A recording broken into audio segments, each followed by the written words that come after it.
Have you ever been bitten by your dog and felt completely confused by it? Not a stranger, not another animal, you. Because in that moment it feels sudden, unpredictable, almost like it came out of nowhere. But here's what most people get wrong. That bite didn't start when their teeth touched your skin. It started earlier, quietly, subtly, and you missed it. And once you start seeing what your dog was trying to say before that moment, you'll realize the bite was never the message. It was the last resort. You're sitting there. Your dog is next to you. Calm, close, comfortable. You start petting them. Slow strokes, familiar spot, maybe behind the ears. At first, they lean into it. Everything feels right, but then something shifts. Not loudly, not dramatically. Their body stops leaning.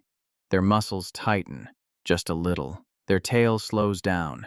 Maybe they look away for a second. And you keep going, because nothing seems wrong, until suddenly they turn and bite. And in that moment, your brain jumps to one conclusion. What just happened? Because it feels sudden, like something in them just flipped. But that's the part that's hard to accept. Nothing flipped. You just noticed it too late. That moment didn't start with the bite.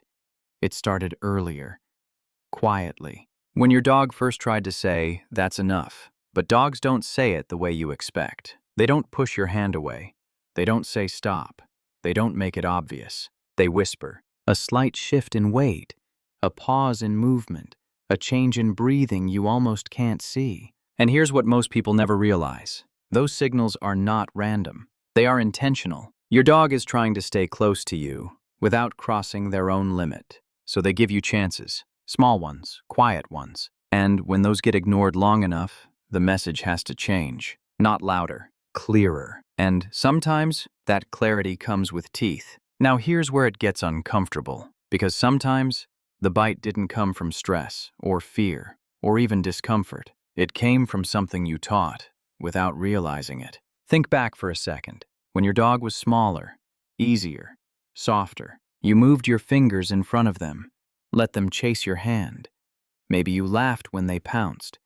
Maybe you let it happen because it felt harmless. And at the time, it would. But your dog wasn't just playing. They were learning. Because to a dog, movement isn't just movement. It's a trigger. Something that activates a pattern buried deep inside them. Chase, catch, grab.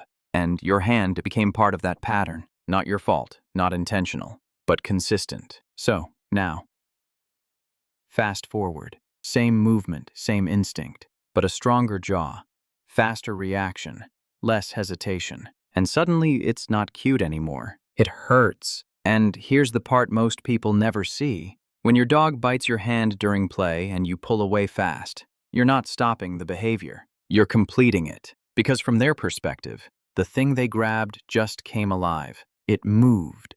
It escaped, which makes the instinct even stronger next time. So, the pattern repeats. Not because your dog is aggressive, but because the game never really ended. And once you see that, the question changes. It's no longer, why are they biting me? It becomes, when did I teach them that this was okay? If this feels a little too familiar, just comment why below. Because sometimes the hardest part of understanding your dog is realizing how much they learned from you without you ever noticing. And then there's the moment that changes everything. Because sometimes your dog isn't reacting to what you're doing. They're reacting to what you touched. You reach out like you always do.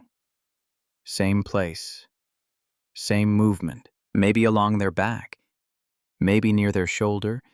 Maybe just a casual touch they've accepted 100 times before. And this time, they flinch, or they turn fast, too fast. And before you can process it, they bite. Not playful, not warning, sharp.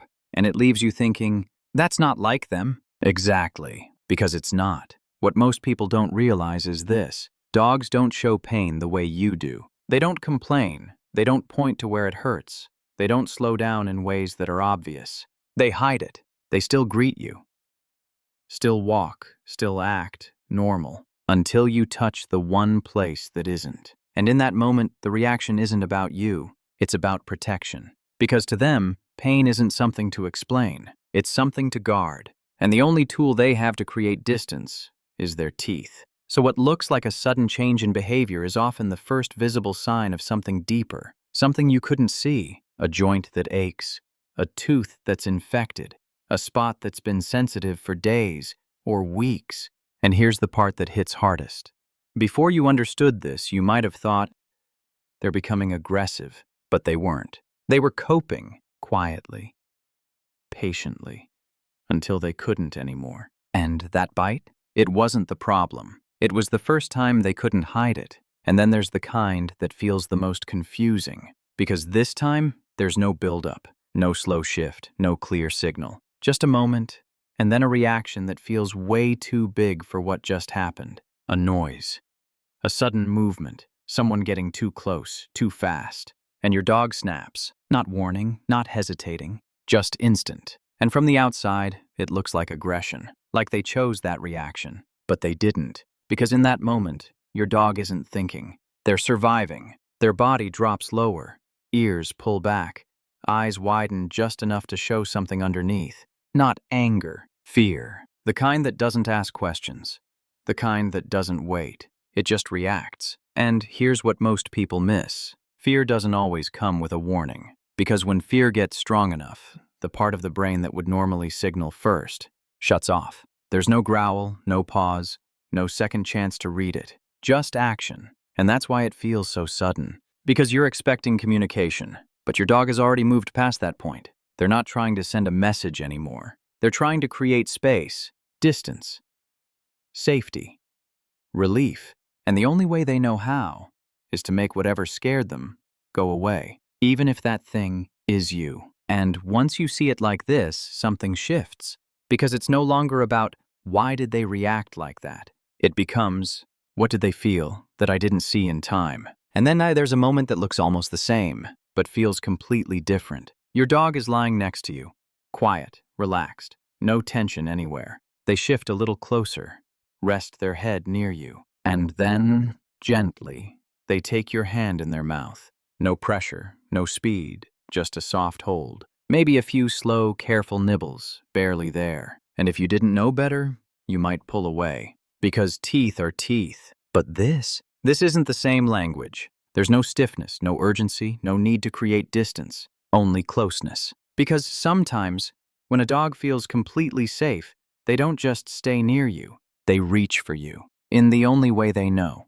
This behavior comes from something older than training, older than rules. It's how dogs bond with each other. Gentle contact, soft mouth, no intention behind it, except connection. And in that moment, your dog isn't confused. They're including you, not as someone outside their world, but as part of it. So what looks like the same action is actually the opposite meaning. Not a warning, not a reaction. Just a quiet way of saying, you belong here, and this is where everything changes. Because in the end, this was never just about the bite.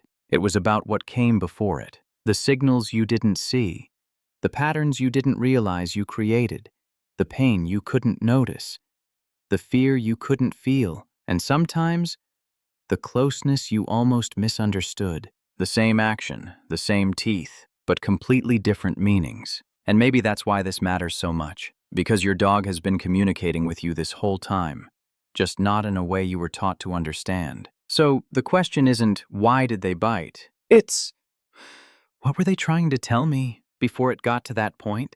If this made you see your dog a little differently, just comment why below. Because sometimes, understanding doesn't come from learning more. It comes from finally noticing what was always there.